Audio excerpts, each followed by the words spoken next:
Hello everyone and welcome back to the Calham64 LP Retrospective, and today we're going to be looking at the LP that came straight after The Legend of Zelda The Minish Cap, which, that game was to celebrate my first year on YouTube or so, back in 2013 of August the 5th, and well, I guess now I'm going to be talking about the game that I did after that, which was Sonic the Hedgehog 2 for the Sega Mega Drive / Genesis.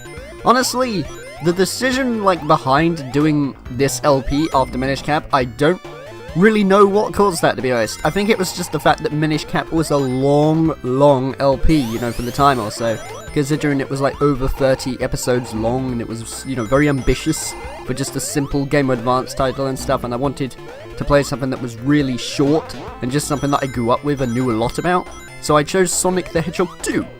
This one was a little different though, because if you remember before in this retrospective and that where I talked about my LP of Sonic Advance 2, I said that one was post-commentary because the game was running too fast. Luckily, Sonic the Hedgehog 2 and that, I had complete control of Sonic's speed and stuff, so I was able to do it through live commentary as well. Again though, this was by using an emulator and just, my iPod Nano trying to capture my voice and stuff. This has been explained enough though. And that's pretty much all it was behind it, really. I remember I had to decide how I wanted to lay out, what was going to be shown on each episode. I think, if memory serves correctly, because it's been a while since I've watched the LP and that, given the fact I don't really like to watch my own LPs most of the time, I will be honest. I had the layout basically where, I cleared 2 zones, in other words, to begin with, and that it was Emerald Hill Zone, then Chemical Plant. Then I beat the bosses and collected 2 Chaos Emeralds per episode going on, just so that way the LP was short, because if I did one, episode and out of per zone, I think it would be a little too short, because that's something I find with Sonic Advance 2 in some sort of ways, Leaf Forest, honestly, is not really that long of a level, and to have, each episode, 7 minutes long, I don't know, I just find that a little too short. I know people say that, keeping videos short is good and you don't want them to be long and such, but you don't want them too short either. You really want to find, that evenly balance on the episodes and that you have going on, depending on how long you want each episode to go on for. Well, most of the time, honestly, even nowadays, I tend to try to make them between 15 minutes to 20 minutes, and sometimes maybe 20, a little bit more over the top, but rarely do I make it 30 minutes and above. The only time I do that is if it's some sort of episode that has, so much going on, and if you showed it in a short time going on and stuff, you wouldn't be showing off enough of the game and stuff, and people would get rather bored, whereas showing it off, a huge time, and that would be more ideal. For instance, a finale kind of thing going on, where you're on the final episode, the final world and that, it might be good to just end the game, because then you've got the credits going on and all sorts, and then you can just make it one massive finale. Which explains why, Metro Prime, the finale of that was over 40 minutes long, but that's because it was a big all-end-all to the game, I just found it suitable, really, but still. Also, I just realised I haven't really said, when, this LP was released, but I actually know this one off by heart, because I did it on a very special day and stuff. If you remember before in that, where I was basically saying, that Minish Cap was released on August the 5th of 2013, Sonic the Hedgehog was released on the 24th of November of 2013. And the reason why I decided to do the 24th of November is because that is literally the same day that this game released in the United States, You can even find out with some sort of cheat code going on where it's 1992-1124, which activates the debug mode as far as I'm aware. Which basically means, it was released on the 24th of November 1992. So that's why, I decided to release this LP in that, because Minish Cap was finished around November time, and then, the 24th of November was coming up, and so I thought, well, you know what, I'm going to prepare, all the assets and stuff, and then just release it on that day for a special occasion. Honestly, though, there isn't really much to talk about in, this LP series that I made, because mainly, it's one that I tend to forget I even did, given the fact of, how short it is, particularly even when I did Sonic the Hedgehog Spinball for the Sega Mega Drive / Genesis as well, because I don't know, it's just how short it is and that, it kind of makes me forget it, whereas when I look at all the other LPs that I've done, which have been at least over 10 episodes and that, those are the ones that I remember, Sonic's just kind of the ones where I'm just oh yeah, I did that, forgot about that. I guess, I have memories or so of when it came to actually making some of the assets in this LP, because, as far as I remember, or at least I'm pretty sure anyway, I remember I tried to make the intro exciting going on. What it would mainly be is, well, like I'll just show you and stuff. Here's the intro that I made to this series, okay?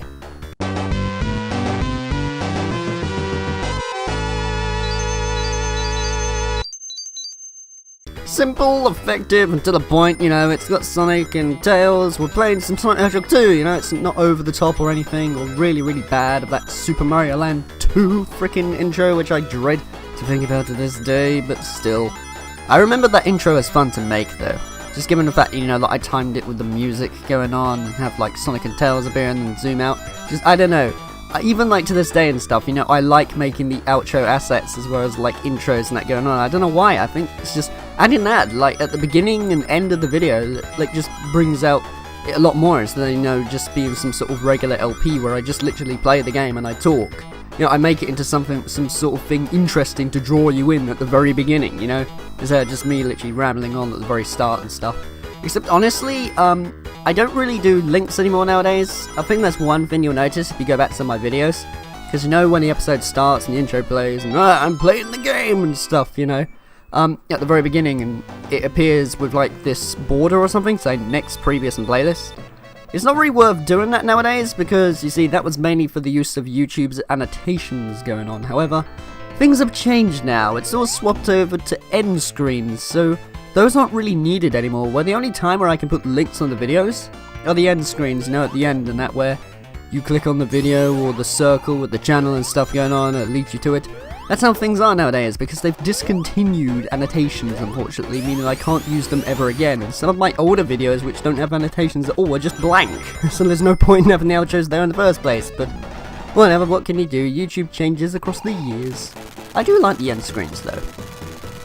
The one thing I always remember the most when it comes to making like the assets for Sonic the Hedgehog 2 and stuff was the outro to this series, where what I tried to do, I think I sort of virtually caught it, I guess, in some sort of ways, is basically you know, replicate what it was like when the zone starts. You know, where those like zigzag lines come in and they show Act 1 or so of Zone 2, something like that, you know, Chemical Plant Zone.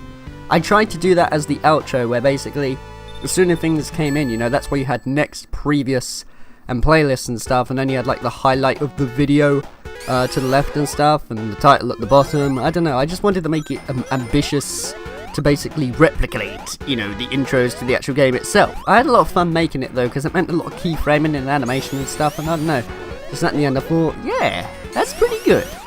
Nowadays though, I can make that really easily now. How things have changed. Oh yeah, a bonus video for Sonic the Hedgehog 2 existed as well. I often forget about this one, to be honest. Well, that was mainly, you know, after the LP series was finished, I showed off extra things that I forgot to cover, as well as just extra stuff that people probably didn't know about and stuff, where, you know, one of them was, what was it, was destroying one of the bosses normally without Super Sonic, just to show the legitimate way it's supposed to be done, you know, in case you didn't collect all the Chaos Emeralds going on. And I even showed off the level select code, which is when you go to the options menu when you put in 1965 917, which oddly enough, or funnily enough shall I say, is the birth date for Yuji Naka, which is quite surprising to be honest, and kind of cool that I put that into the game. And that would basically, you know, activate this level select code where if you hold down one of the Mega Drive buttons and you click start, it would access you onto there. And as well as showing off a secret code going on where it was 4, 1, 2, and 6, which gave you all the Chaos Emeralds straight from the beginning. But the one I remember the most fondly out of all of them is 1992-1124, you know, which is basically what I explained about, talking about the release date of like this video, even though it was in 2013, not 1992, because well, YouTube and that didn't exist in 1992 and stuff. But I remember that one the most because, you know, I was just mucking around on debug mode and showing people, like, how it all is, how you can break the game and add some of your own enemy designs. It was like the Mario Maker, you know, of Sonic the Hedgehog in a way, but just with Sonic the Hedgehog 2 instead going on. And it was a fun little code and stuff, and just, I don't know, I remember showing that off in the bonus video, and anytime I think I watched the bonus video, that's the part of the video that I watch, because, you know, everything else that I think is, that's okay, but some of it isn't really that relevant or needed. That's the thing I've found, like, over the years and stuff, you know. Looking back at some of my videos, I've realised that some of the stuff I show off is, you know, like, even the things in the bonus videos, some things I'm like, you know, it's good to show them off, but I don't really have to show off everything, and I need to try and think of the stuff that's actually interesting to watch, you know, for the audience and things. And that's just something I've realised over time, but you learn from experience, that's the way it works, you know. Oh yeah, I also remember episode 4, I believe, in Sonic the Hedgehog 2 was one where I decided to have a guest with me. I did this a lot back then or so with some of my LPs, whereas I don't do it as much now, where I'd literally just grab one of my friends and I'd be like, hey, do you want to be in one of my episodes for my LP? And they'll either say yes or no. And the one that joined me in episode 4 was Luke, also known as, you know, the YouTube new username, which was, or it still is now actually, LT Kenyon. And he joined me where I was basically going through, what was it, Oil Ocean, I think it's called? Yeah, I think it was Oil Ocean and then Metropolis Zone. Basically just joining me along with it, where I collected the last bits of Chaos Emeralds. It was fun to have them around, but again, I mean, I suppose, really, when it comes to co-commentaries going on, it's more ideal when you're doing it when you don't really have a lot going on and if the footage, you know, is really boring. Where some people tend to do that, where, you know, for the game that they're playing, if they get to a certain point where they know the audience watching the gameplay is going to be really boring, that's when, you know, you throw in, like, a guest or so to co-commentate with you, just to have something different going on, or else you've got nothing to talk about, and the actual Let's Player, him or herself, you know, is going to get bored talking about it. But at least, I suppose with this one, it was casual commentary, in a way, because I remember we just mainly talked about you know, our own, like, opinions of Sonic the Hedgehog 2, and I believe he was also telling the audience of the fact of, you know, the bizarre ending that you get when you play Sonic the Hedgehog 2 on the Sega Master System, or even, like, the Sega Game Gear, where, you know, it basically shows a bad ending if you don't collect all the Chaos Emeralds, and makes it out as if Tails has been killed, which is kind of a bit barbaric and very scary for a Sonic game. I remember him pointing that out, except I was a little bit confused myself, because I remember seeing that on the Game Gear version, so when he said Sega Master System, I was like, oh right, because I thought, you know, with the Sega Master System and the Game Gear, I thought they were two completely, like, different things when it came to the Sonic games, but they are pretty much identical, because, you know, the Master System is essentially the widescreen version, if you will, at least that's what I find anyway, and the Game Gear is the cropped down version, you know, the one that's more zoomed in, if you will. That's basically the only differences there are, so that's why I was a little bit confused. But, you know, basically just to put it short, it was an episode where he had, where I had him join me or so with, like, the stuff going on in Sonic the Hedgehog 2, is that I remember at the beginning, I showed off his reaction to you know, discovering what my next LP was, because, you see, when I came to making Sonic the Hedgehog 2, I didn't tell any of my friends what the actual LP was, so it got most of them quite excited for what it, you know, was going to be when I revealed what it was. And I had Luke round one time during that time, and then I thought, you know what, do you actually want to see what my next LP is? And I'm going to record your reaction to it. So literally at the beginning, you know, of episode 4, it was just a static screen of, like, you know, the emulator I was using, which was Sega Fusion. And, well, it was basically, you know, I just booted up Sonic 2, and he was like, oh right, you're playing Sonic 2, awesome. In fact, you know, here's the actual full thing. It's not really too long or so. I'll just show you it. It might be a bit easier. Enjoy. Hello everyone, and before I start recording this LP, I want you to introduce you to your special guest, which is, if you introduce yourself. Hello, my name is Luke, and I have a channel which has no videos on it, so don't bother going to it. Yeah, you guys should check him out. He comments on other videos. I know. I really do. I do loads of comments. It's pretty cool. But the reason why I'm going to show this before showing the game footage is because my friend Luke's unsure of what game I'm doing at the moment, because I haven't actually uploaded it at this time I'm recording. So I'm going to show it now and see what his reaction is. Mm-hmm. Yeah. This is my favourite. Right. Okay, and it is officially that. Yeah. Sega. It's... I thought it was a Sonic game. Oh, right. Yes, it is. It is indeed Sonic the Hedgehog 2. I'm pretty happy with that. Yeah, so... Cool.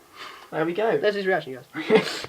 So yeah, it was fun to have Luke around on that episode, and maybe we should do it again sometime, because it's been a while since I've had LT Kenyon on my channel. I think it would be a nice comeback.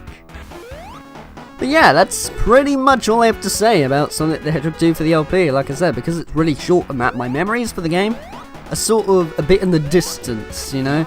I mean, I remember some parts here and there and that. It's just an LP that's just sitting on my channel, and I'm like, oh yeah, I did this game after Minish Cap, and that's literally all I think of it, to be honest. It was a fun LP to do though, because, you know, it was just Sonic and casual, and for me to talk about Sonic the Hedgehog 2 and stuff, when I grew up with it and stuff. And yeah, I reckon we're going to end things off here or so for Sonic the Hedgehog 2. Making it sound like an actual episode now. So, join me next time where I'll be talking about the LP that I did straight after Sonic the Hedgehog 2. Well, okay, maybe not straight, this actually took like a month or so in development going on. And one which was actually unfinished to this day. I still got to get back to this game and finish it, to be honest. Which is Mario vs. Donkey Kong for the Game Boy Advance. So join me next time where I'll be talking about that. See you then. To see the next episode of this retrospective series, go to here. To see the full playlist of this series going on, go to here. To see the original LP of the one I have critiqued, go to here. Or even consider subscribing to the channel by going to here instead. Thank you for watching.